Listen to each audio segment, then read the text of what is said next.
Hey, good morning. Good afternoon, everybody. It seems like morning because, been working all morning to get ready for the show. It's me, Hugh, and Eleanor is here. Well, she's not here, right, Eleanor, because you're somewhere else. Yes, but I'm there in spirit. Well, we are here together in this virtual space today to talk about, to hear more voices from the workplace and for people out there running companies, or maybe they're just entrepreneurs, or maybe they're thinking about starting a company of their own or business. Mm-hmm. This show should be good for them, right? And what a voice we have today. We have an amazing guest today, Donna Paty. She's previous National Customer Experience and Education Manager for Kiehl's Canada, the cosmetic company. So she has a lot of stories and a lot of tips and suggestions and, lots of experiences to share. Okay, a cosmetics company. Okay, great. So that's my area of expertise. So I was guessing that would be your thing. So yeah, absolutely. So it's funny because when men talk about cosmetics, and maybe Donna will tell us a little bit more about that, even my husband says, "Oh, so what you put on your face, is it called foundation?" Like he doesn't even know. Yeah, we don't. What is mascara, Hugh? Okay, I'll test you. Mascara. I know. Okay, this is good. Okay, that's the stuff you put on your eyes, right? But which part of the eye? That's too easy. That's too vague. Let me guess. Your eyelid. Not really. Your eyelashes? Yes, the black. You see? What I notice. It just is relatively new, but now I see a lot of girls. They wear those really long eyelashes. Yes. Like, do you know what I mean? Yes, those really are fake lashes, Hugh. Those are fake lashes. And I don't know if you tried them on you, but yeah, they look beautiful. I've never tried them, though. Never. It's weird, this thing, right? Who invented this? It works, though, right? It does. But there's like a special glue. Can you imagine? But they look amazing. Some of them really look nice. So it must be working. It works. It has its effect, whatever that effect might be, which is what? What is the effect, the desired effect? Okay, if you look at the names, it says some of these lashes are called, I don't know, fluttering or goddess. It depends if you want to be a goddess, or I read on a box it said everyday goddess. So do you want to be an everyday goddess or like a weekend goddess? What about that stuff? I remember hearing about it a few years ago where you could it was like a permanent makeup, right? Yes. That way you can be made up forever. You can, doesn't matter where you sleep that night. You know what I'm saying? No walk of shame. It was around the lips. So it was like a little... like the pencil around the lips, but then it faded, I think. Or it was for eyebrows, I guess. I can see a big problem. What if the fashions change, right? And then you're stuck in that 70s style makeup or whatever it was that you chose. Yes. Okay. That is a problem. All right. So we've only got an hour today. We've got Donna ready to join us. Let's just do some commercials as we always do, and then we'll come back and we'll get right into it with Donna. How's that? Great. Sounds amazing. Fantastic. Okay, we'll be right back. Like the Caribbean is poor, but we're rich at the same time. We're rich with our culture because we don't let our surroundings really beat us down, because everyone looks like us and everyone is on the same type of mentality. Like, we have to do good, we have to keep each other grounded and do what we need to do. But when you live when your neighborhood, it always comes down to what's your environment like. Buckles. Goes again as the king outsmarts the master of pain. White as this world title match gets underway. It's an unusual situation with the unified world title on the line. A match that had not even been scheduled when we came on the air today. Master of Pain makes the mistake for the third straight time. Hi, New Yorkers. I'm Dr. Ashwin Vasan, the New York City Health Commissioner. As we continue to live with COVID-19, remember that we now have more tools than ever before, including life-saving treatment options. Treatments include monoclonal antibodies or antiviral pills taken for 5 days that can be delivered to your door within hours. So if you have symptoms or have been exposed to someone who has COVID-19, please get tested right away. And if you test positive, talk to your doctor to find which treatment option is best for you. If you don't have a doctor, call 212-COVID-19 to get evaluated. The sooner you get treated, the sooner you will feel better. And remember, getting vaccinated and boosted are still the best way to protect yourself from getting sick from COVID-19. And wearing a mask indoors prevents the spread of the virus. Remember, New Yorkers, protect yourself and others. We can get through this latest surge together. Thank you. Then let's go to Alabama, which wants to lock up more people because that's just what Alabama does. They want to do it, though, in new facilities, and we all know what that means. Black and brown going down. Alabama officials have signed a contract to build a new state prison, and they're getting $400 million from pandemic relief funds to get that job done. That's where your money's going. Did you know that? All right, it's all part of a $1.3 billion prison construction plan that includes a new women's prison. Wow, I guess you got to lock up all those women who try to get abortion. Today we are talking about Rick's case. Tell our audience a little bit about who Rick is. Rick is a very successful businessman. We're here in his penthouse home, as you can see, who was on his way to a bar mitzvah in Boca Raton for his nephew, goes to Sears to not only buy something but to return a couple of items, who gets arrested and charged with a felony. You are watching Carrot Vision.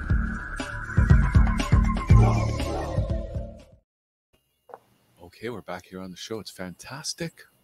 Going to bring Donna in here. Donna Paty. Hi there. Hey, Donna. Hey. Hi. Hi, Donna. I just got to say, a little bird told me that you're actually from Trinidad. Is that true? That is correct. Really? I was born in Trinidad, and my family immigrated to Canada a few years ago. Oh, wait a sec. So how old were you when you came to Canada? I was 13 years old when I came to Canada. So I've actually been living longer time in Canada than I was in Trinidad. But I'm actually heading to Trinidad on Monday for a visit to see my family after 4 years. Oh, fantastic. And where do they live in Trinidad? They live in, all over the island. I have, relatives there, but primarily in the Port of Spain, which is the capital of Trinidad, Port of Spain area, and in an area called Pity Valley. Yeah. How about Tobago? Anybody on Tobago? Oh my gosh, I wish I did. But maybe I'll become a homeowner in Tobago. Oh, that's one of my retirement dreams. It's a beautiful island. If you haven't had a chance to visit it, I strongly encourage you to do so. We should take a trip, Hugh. Yes, we should, and never come back.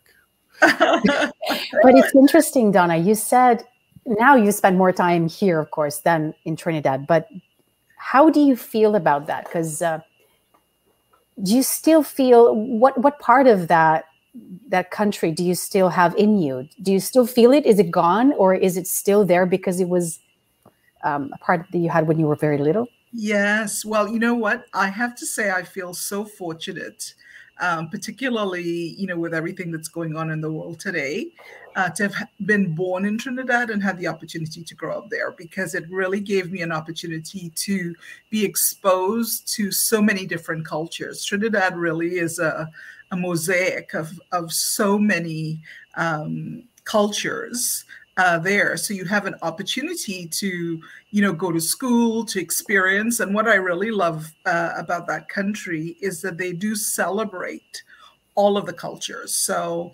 as well. And actually, Trinidadians are always looking for any excuse to celebrate and have a party. So altogether, everyone's involved in that, which I think is a great opportunity to be exposed to that. That's amazing. That's really great. And then you moved here, like you said, and because we introduced you earlier. Oh, sorry, Hugh. Well, I just have a quick question, because we have extra time with Donna today, right? A little bit extra time. So I just, and you were 13 when you came here. And yes. I'm just curious, what was your or do you remember kind of your impressions or your first kind of thoughts and, you know, all of a sudden to be in the Canadian environment? Well, there was a little bit different, or I should say a lot different, because while I had traveled in the Caribbean with my parents, I had never experienced snow. And we moved from Trinidad to Canada in the month of November. So for the first 2 weeks, it was one of those gray November 2 weeks. And I thought, I guess the sun doesn't shine in the winter. Mm. So that was a bit of a shock. And then we moved to a small community just north of Toronto, which actually is now quite a huge suburban community of Toronto. Markham was the area where we moved because my dad had a business established in that area. So it was very different, you know, going to school. I went to a private girls' school in Trinidad, and I came to Canada. I went to a co-ed school with 2,000 students. So that in itself was a bit of a shock. And I actually ended up moving into a couple of grades higher.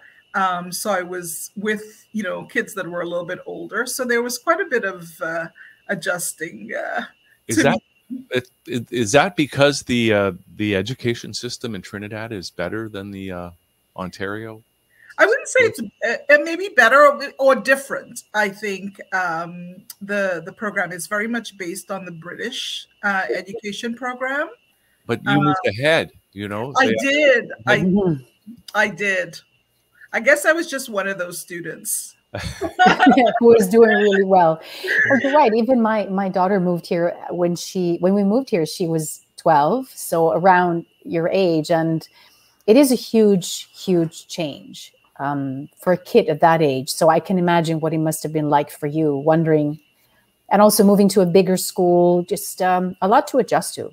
Absolutely, and then wearing winter clothes, which is an adjustment for all of us. Yes. You're thinking that's a huge difference. Yes. But then when we introduced you before the break, you know, we introduced you as the previous national customer experience and education manager for Kiehl, which is a huge cosmetics company. And so I'm guessing that little girl who was 13 and a little bit lost definitely found her way later in life. So can you tell us a little bit more about that? Yes. So I was always interested in beauty and makeup and skincare, but never really thought that it could be a real job, as my mom would say. You've got to get a real job. So I, of course, did well in school, graduated, and had to decide on, you know, what was going to be my next steps. And I started at U of T in a business admin program, actually, and realized that I was totally not inspired or motivated by it, but it was a great, you know, initial grounding or education. But I always had this passion for beauty. And I was fortunate that I had started doing some modeling, which increased. So I actually started getting more jobs and more opportunities in the modeling industry. So I thought I would venture out and try that for a bit. So I actually worked as a model for 4 years.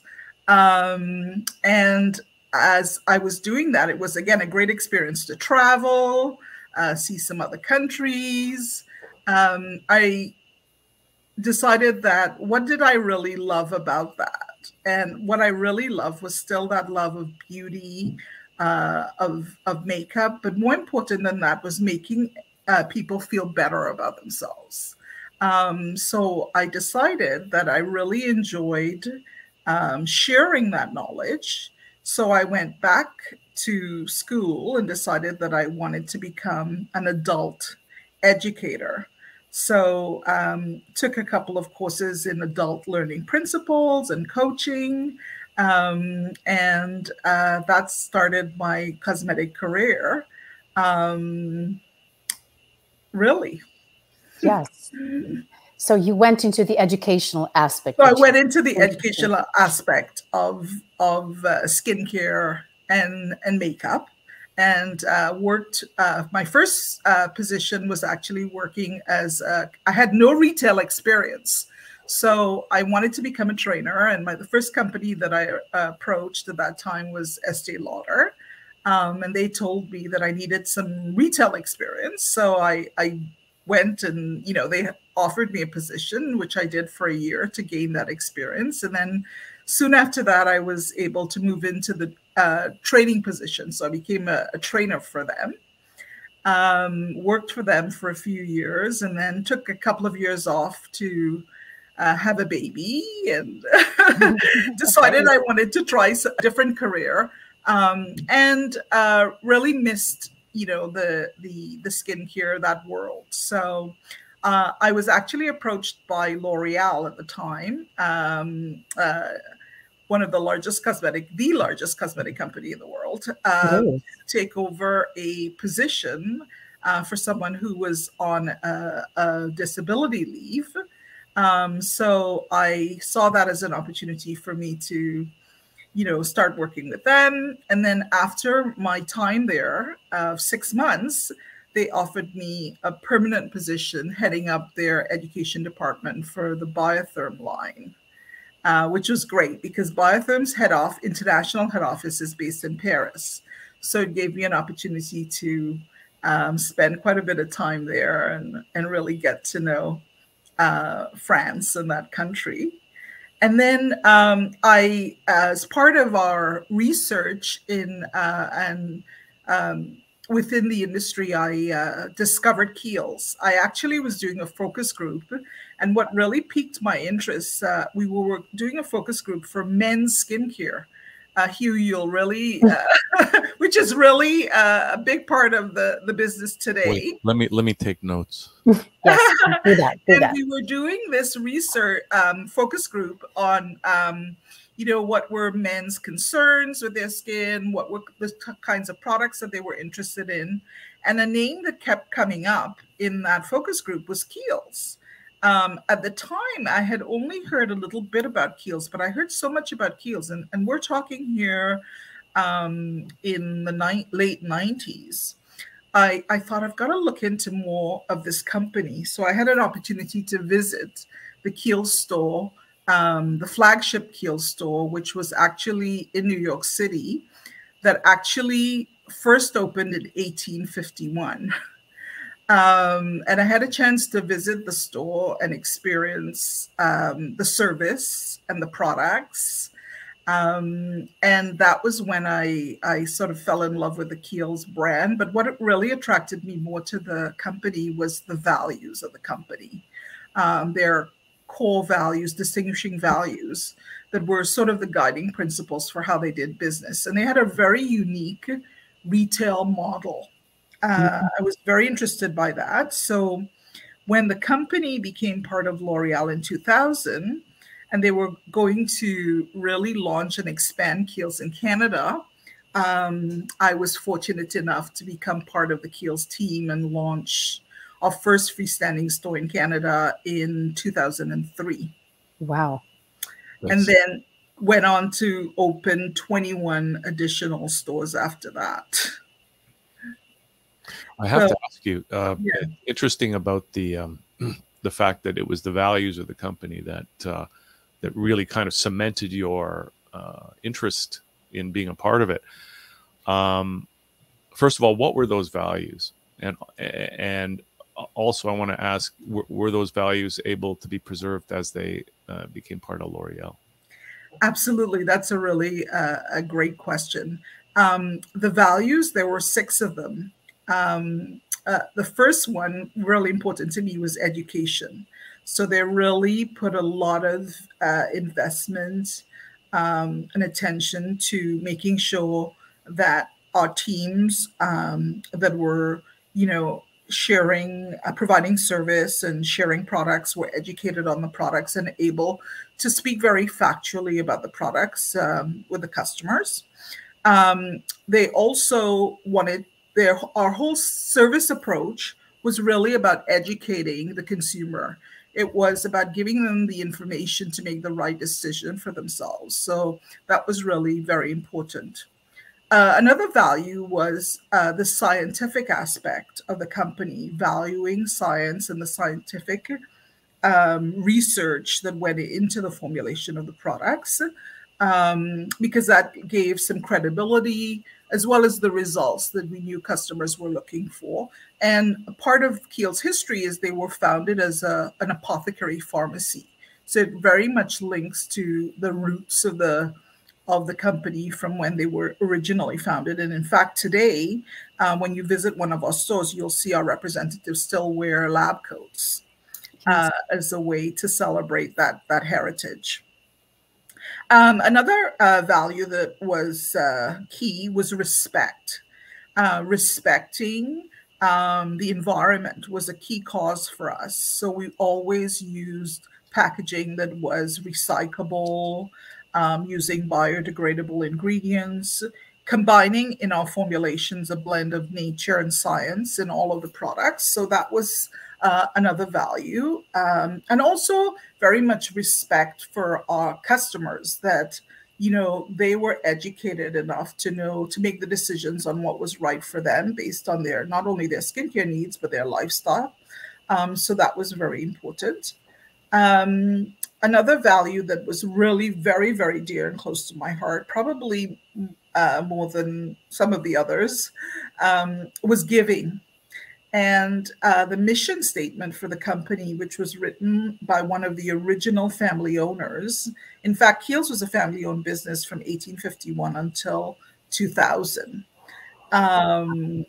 So 3 generations of family owners. But the mission statement mandated that any worthwhile firm should exist not just to make a profit, but to give back to the community where it exists.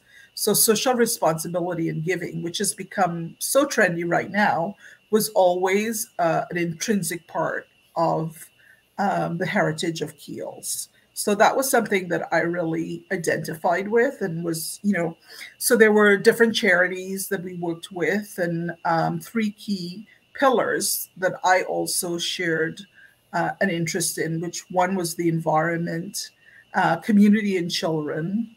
And then the third was research for into, at the time when in the sort of 80s and 90s, when AIDS was a huge, you know, pandemic and issue for many of that community and didn't get the attention that it needed. We funded a lot of projects into research in AIDS research and helping that community and the LGBTQ community. So those were sort of the 3 pillars. So education, respect, giving, science, and quality was another value for us. You know, the quality in attention to the formulation of the products, you know, and making sure that they were safe, you know, providing full ingredient listing before it was even mandated by the industry to do so, you know, completing testing on our products to support, again, the claims and the results. So those were some of the values that the company, and actually continue to have today. So even with the joining of L'Oreal, one of the Kiehl's family really hand-selected L'Oreal because they felt that they would be very respectful to the history and heritage of the brand, but at the same time, they would also continue to support those guiding principles and values. That's amazing. And it worked out, I guess. They probably wouldn't have made the deal otherwise. But I could see how that kind of mission or approach or values could work for almost any company if applied correctly. Absolutely. Absolutely. And I think one of the things that they, which, you know, they had shared with us is they really respected the Kiehl's business model. And I don't know how I could forget one of the other values with the 6th one, which was service. And the fact that, you know, the business was really focused on putting the customer at the heart of every experience, which is what many companies today are really, striving to do. How do we recruit more customers? How do we increase awareness? And we know the impact and power of word of mouth today. One of the business strategies of Kiehl's is that, for many, many years, we did no paid advertising. So we really relied on that experience and that word of mouth recommendation. And we were so proud of the fact that there were generations of customers that had used the brand, from great grandparents to grandparents, and also have a large percentage of our customers that were men as well. That's very interesting. And what you said just now, I heard somebody say that if you have something like 1851, you don't really need that much advertising, because that's already a sign of being reliable and having a history. And like you said, these values have been there for a long time. And then you had to transfer them to, I guess, when you started dealing with education within the company, within Kiehl's, did you have to transfer those values to the people working in the company? How did you start organizing that whole training that you were in charge of? And that's so key. And as Hugh had said, how do you continue to keep those values prevalent and top of mind and live those values day to day? So it started by, first of all, not only including the importance of those values in all of our education programs, but even with everyone within the organization. But I think it always starts with hiring the right talent. So anyone who's starting a business, I think it first starts with who is going to share those values and who are going to also ultimately live those values for you. Because the product information and some of the other skills you can teach, but values sometimes are really hard to teach that or change somebody's perspective. So that was very important when we were hiring. What were some of the qualities that we looked for in the candidates that we were hiring that would support those values within the organization? And then how do we integrate those values into our training programs? So starting from day one, they were always top of mind for the teams, and showing them in very simple steps how they could uphold those values, not only with their customers, because of course, you always think, yes, we want the customer to experience that, have that service and experience our values, but also amongst each other. So the values were for everyone within the organization, not just between the representative and the customer. That's great. And when you and I talked, we talked about empathy a lot, one of the first meetings that we had. So I guess this is one of the things that you focused on a lot over the past few years.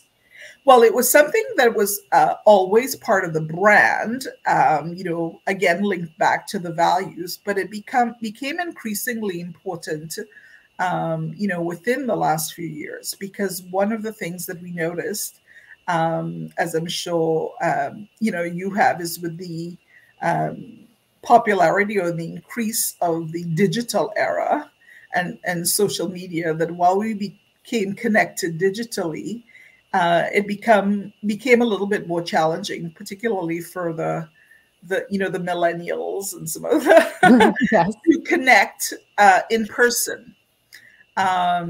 So we saw that there was a skill set that we really had to focus on, in addition to the technical skills and knowledge that they needed to have, to really elevate that service and that experience. And, you had asked me, Eleonora, about, what were some of my motivations? And I said, throughout most of my career, a phrase that really motivated me was from Maya Angelou that said, people may forget what you say, people may forget what you do, but they'll never forget how you make them feel.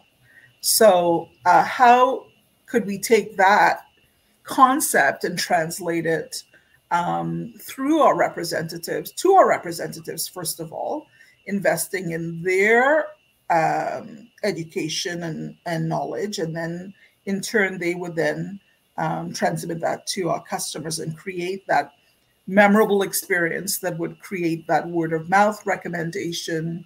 And certainly, in addition to recruiting, part of our business strategy for particularly any retail business is not only about recruiting new customers, but it's about recruiting the retention. How do you retain the customers that you have? Because the competition is increasing.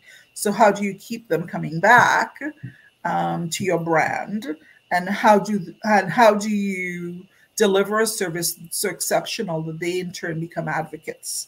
So that has always been a real focus, that yes, knowledge is important, but it's very important about making them feel special, making them feel valued.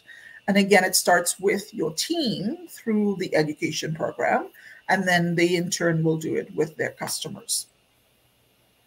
That's interesting. So you have to actually train your team to be able to create a feeling state, a desired feeling state in the customer. I mean, it's theoretically that sounds great, but in practice, I can imagine that it's a little more complicated than that.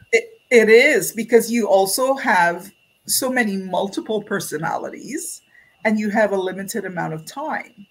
And then you also have to recognize that people shop in different ways. So, for example, our male customers might want to get in and out as quickly as possible, and they don't want to stay too long. They don't want to talk. That's a good guess. That's about right. and then you have customers that, then you have some that are a little chatters, like maybe I am, and they want to spend a little bit more time and they want to learn a little bit more. So you have to really adapt to the customer. So that's part of those soft skill training and the empathy training of how do you see from the eyes of the customer. It's not about you. I always like to say it's really all about the customer or the person that you're interacting. It's not what you want to share. People don't want to be informed. They want to feel informed. So again, it's that feeling, right? Mm-hmm. No one wants to say to you, you've been doing this all wrong. Yes. They don't really want advice. Or when I say, particularly with makeup, when they come in and they say, I want a new look, you don't want to be too drastic, because they really want an update of the old look. It has to be gradual.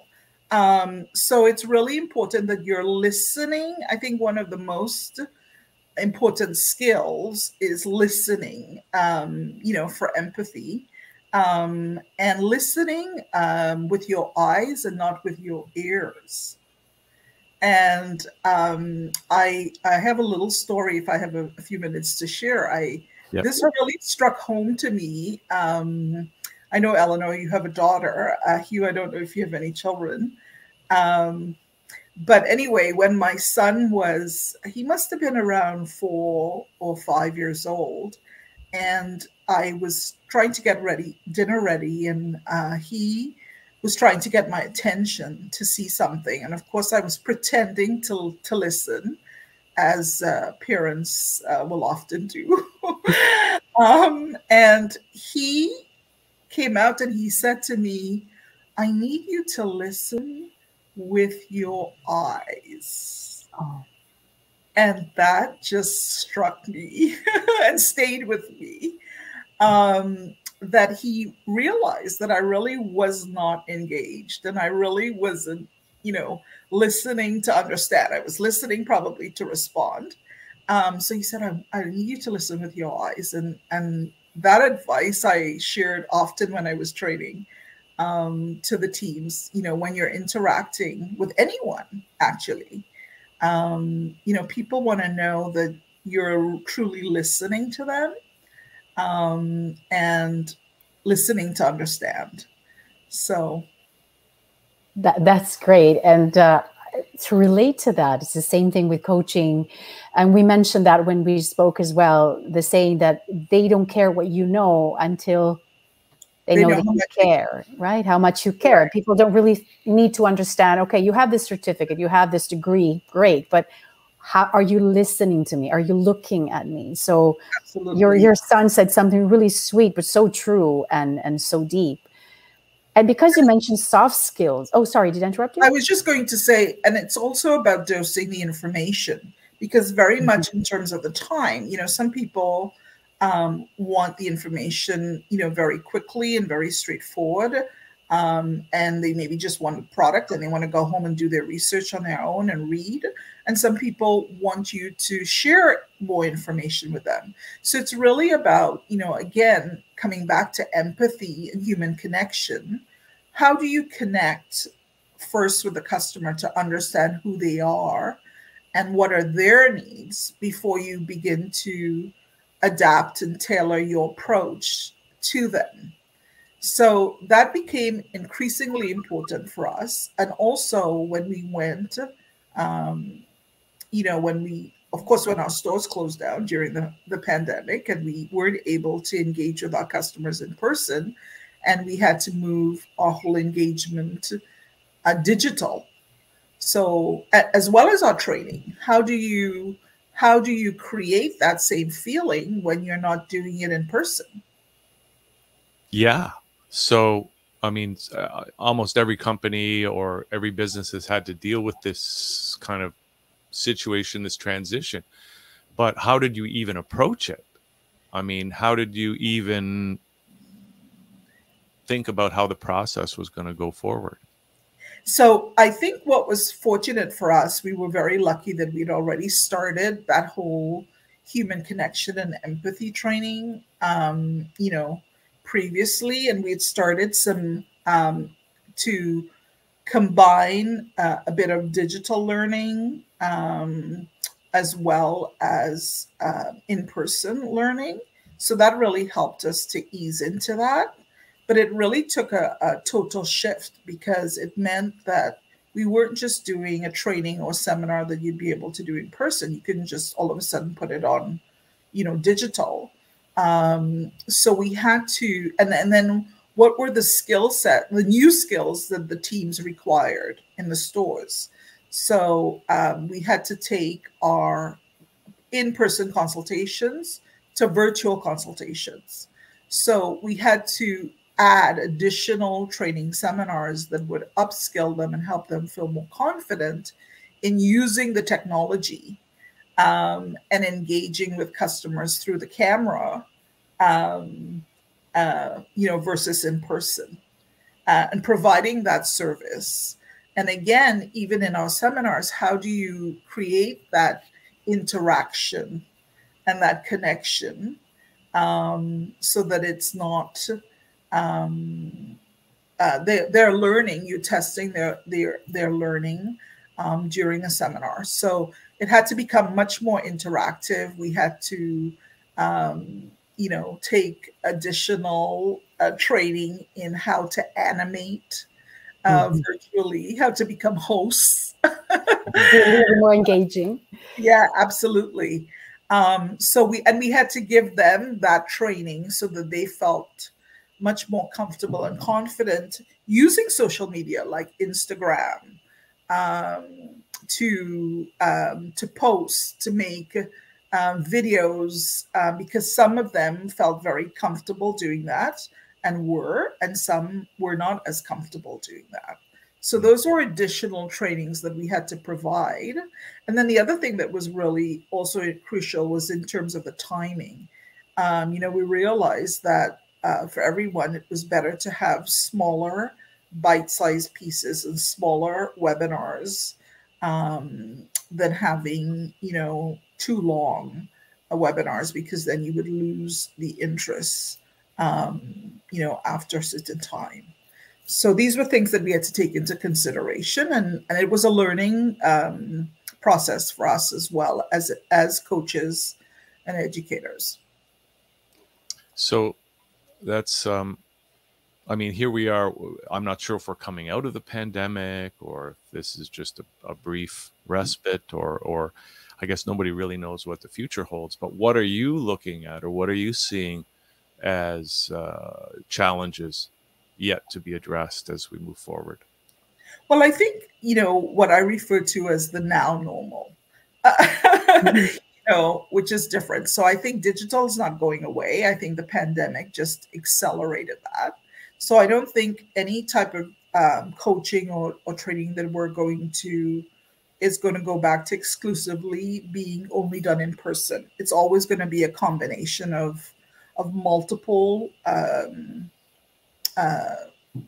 devices or ways to reach not only customers but also to reach people in terms of coaching and providing support and feedback. So what are those different options, and making sure that you're upskilled in those areas.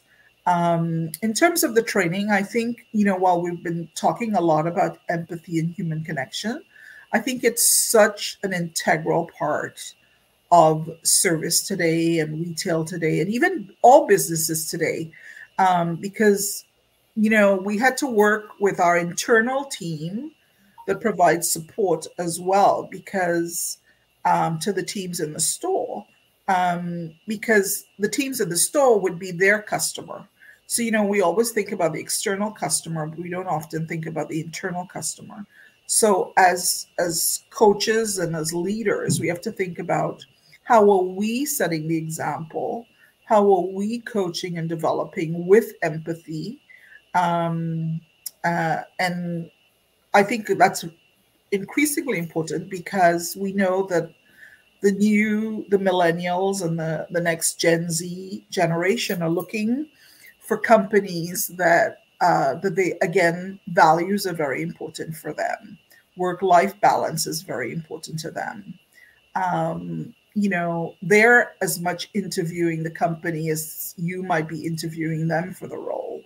So what are the opportunities that you provide to them to really elevate their expertise and their experience? So those are the things that we have to keep forefront of mind, I think, to attract the right talent, and to continue to be successful. At the same time, we know the environment is such a key concern for everyone today.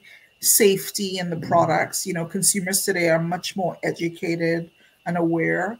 So we need to be very respectful of that and make sure that we're keeping, top of mind of our knowledge, so that we can speak to them, respectively and intelligently about what their concerns are, and how their lifestyles changed, and how we can complement that. So I think those are things that we need to continue to focus on. And because you mentioned retention, and we also mentioned the great resignation, people leaving, and we talk about workplace culture, what kind of workplace culture do you think helps retain employees and collaborators? Well, I think one of the key words that you just used, Eleanor, is collaboration. And I think, again, everyone wants to feel respected. They want to feel valued. They want to feel their contribution. They want to be able to collaborate.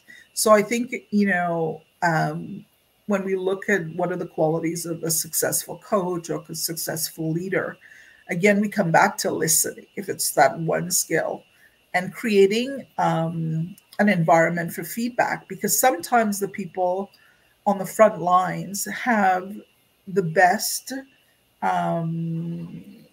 recommendations or solutions.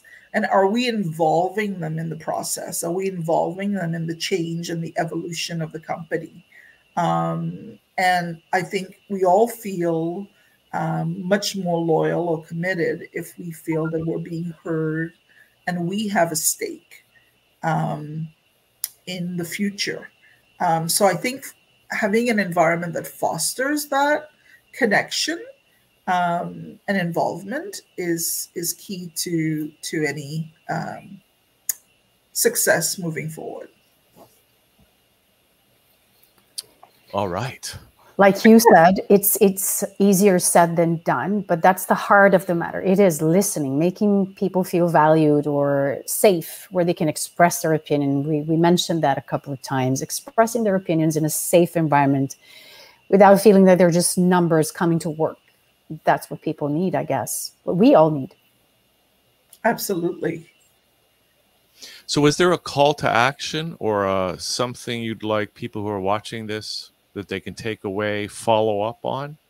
Anyone you're looking to meet, people to bring into the organization? I'm not sure, Donna. Sorry, when you say a call to action. Yeah, for people watching here, is there anything you'd like people to do? Well, I think what I would like you to do is to, just one of the things that I often will do as the start of every year is, to really assess, my area of business and, do an evaluation, do an assessment of what's working, what's not. What are the opportunities that you identify are possible, as an individual, but as an organization or corporation as well, and pick, 2 to 3 things that you want to action in that upcoming year. And if you haven't established any sort of, distinguishing values or mission or vision for your company, I think, it's really great because that's sort of the beacon that's going to guide everyone. So making sure that you have, what would you like to be remembered for? What's going to be your legacy as a company? And establishing that, because I think it makes it very clear who wants to be aligned, who wants to be part of that journey. And it helps you as well in terms of the quality of the people that you want to recruit. Hugh, do I have time for one more question? Yes, you do. Because this is so, Donna, if I tell you, look good, feel better, what does that bring to mind? You mentioned that to me, and I would like you to share this. Okay, so I'm just starting on a different journey in my career. And one of the organizations that I've worked with over the most of my career, actually, starting with Estee Lauder, is an organization called Look Good, Feel Better, which was initially, it's still currently funded. It's an independent organization, nonprofit, that really funds, supports women and soon to be men as well that are undergoing cancer treatments. And they offer workshops in all of the cancer treatment centers and major hospitals across Canada, actually North America, to provide guidance and support and coaching during this really difficult times to help them deal with the appearance-related side effects of their treatments. And it's been scientifically proven that by taking charge of this one part of their recovery, that it really has an impact on their psychological status. So Look and Feel Better is it's been such a worthy organization for me. I didn't have a chance to volunteer as much in the last few years, but I'm back working with them again and hope to be working with them even more in terms of helping to upskill not only the volunteers in the program, because it's primarily led by volunteers with experience in the cosmetic industry, as well as evolving the program to meet as many people, not just women, that are dealing with the side effects of cancer treatments. That's just great, right? Helping these people feel better about themselves by looking a little bit better. So I think that's also great. And we're going back to the values that you mentioned earlier, giving. Yes. That was one of the values, and I think you represent that, in the best possible way. So that's great. Absolutely. Great. So it's been great to have you on, Donna. Is there a website or anything you want to give out for people? Well, I would, encourage anyone if they're interested in some great skincare. Hugh, I'm looking at you. Yes, you, excuse you. She's talking about you. And you have great skin, by the way. Well, thank you.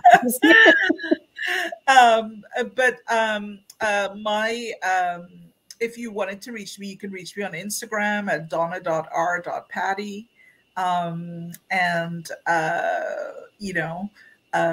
So I would love to connect if you have any other questions, if anyone's interested in learning a little bit more about, opportunities to establish a training program with connection and empathy training into your organization. I'd be happy to assist in any way. And I've known Eleanor now for, I guess it's like almost 5 years since we met. And, so thrilled with all the work that she's doing as well to bring this skill set to many organizations, because I think it's so crucial right now to the success of us as individuals, but also to companies. Thank you so much for that, Donna. So there is a future for personal development. We'd like to think that, there's training to be done out there just to feel better, to work better. That's the idea. Absolutely. Okay, fantastic. So thank you, Donna. Let's just take a little break, Eleanor, then you and I come back and just wrap. Thank you, Donna. Thanks a lot. Thank you. And thank you so much for having me on. Thank you. Our pleasure. Thank Ciao. you so much. Okay. Hi, I'm Nayoka Manning, and I must say that I am in support of NIDS. Now, the Honorable Floyd Green mentioned in his speech in Parliament that NIDS will be funded by the Inter-American Development Bank. Now, this agreement stems for 2 years and incorporates the design and the development of NIDS. Now, my question is, what does the government plan to do to ensure that we have financial security? So then it's very important to be able to actually open our hearts and let our hearts flow. In the same way that electricity flows through cable, we must have a channel of trust. Very similar. We must be able to connect with our friends, our family, those people who are close to us, and we must flow together. That's very, very important. And the way that we do that is through trust. Is there that big a gap between a verdict being decided by a judge versus one being decided by a jury, Bruce? Well, it can be, but that's not the only distinction. You may recall in the UK case, the defendant was Sun Newspapers, which you could argue was a more favorable defendant than Amber Heard here. And Johnny Depp could have sued.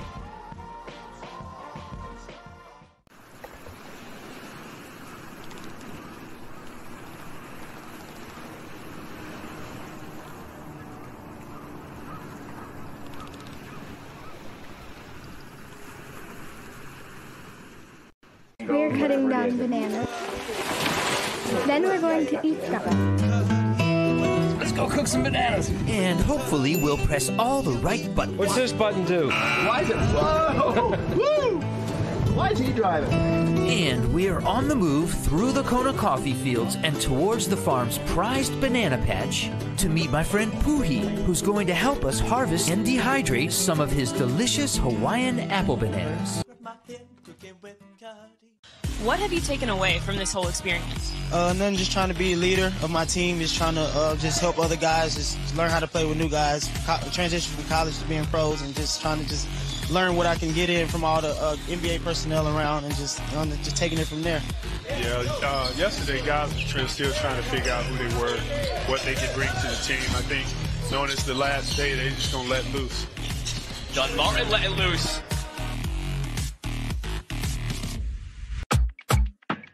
We need climate justice, we need equity and fairness, we need system change and solutions for a better tomorrow, protecting the most vulnerable. We need climate justice today, climate justice now. You are watching Carrot Vision.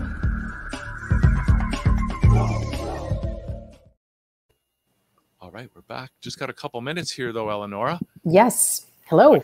Yeah, go ahead. We had a great guest. Absolutely. We had a great guest. But I have a thought-provoking question for you. And it might be a quick answer. Oh, you look worried now. No, don't be worried. We might come back to this question.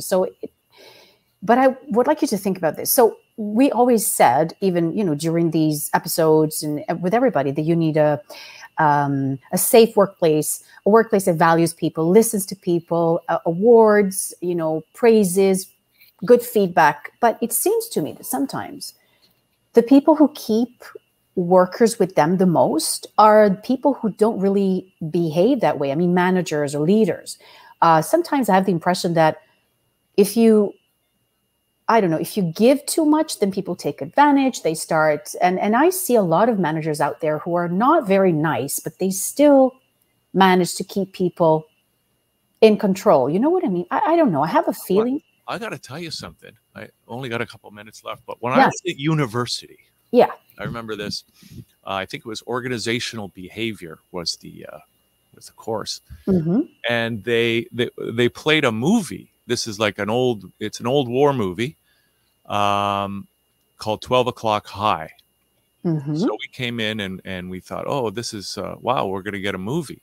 And we saw this old war movie, 12 O'Clock High. And basically the whole point of the movie was, it was about the Allied bombers that were flying from Britain, over Germany, very dangerous missions, right? Huge losses that they were experiencing in the Second World War. And the story was of this one squadron that they had a commander who was, everybody loved the commander, right? But the morale was very low in this group, and they were they weren't very successful. And the whole point was they brought in a new commander who was kind of a hard ass.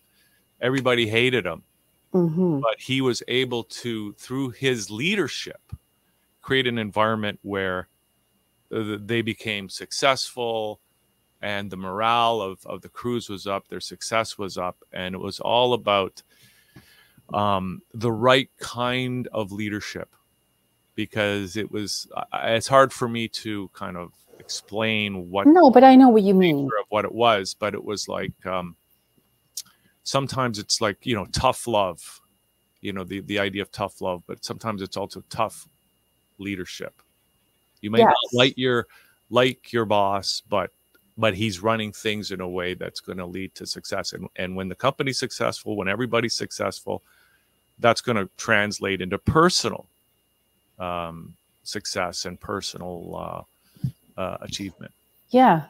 There's a fine line, right? Sometimes if you're a leader, you need to tell someone, I'm making the decision, and that's the end of it. I mean, you can't always be there and listen to everybody. I mean, I don't think it's black and white. It's sometimes when you hear people say, I gave too much to this person, and look, they just left me. I gave them a raise, I gave them an opportunity, and they're not grateful. So sometimes I find, I don't know, it's not easy to explain, but sometimes if you're not necessarily the kindest person, you still get the job done, and people sometimes might need to be afraid of you in order to respect you. I think it's something that is worth discussing, right? Worth discussing. It's a moving target, and the answer is always evolving. So yes, and we're out of time. Eleanor, it's been great to have you on. Next week you're going to be in studio, right? Hopefully. So I'll update you on that. Fantastic. Okay, thanks everybody for tuning in. We'll be back tomorrow for more here at 12 noon, and we'll be back with Eleanor next Wednesday at 12 as well. So hope you have a great day. You too.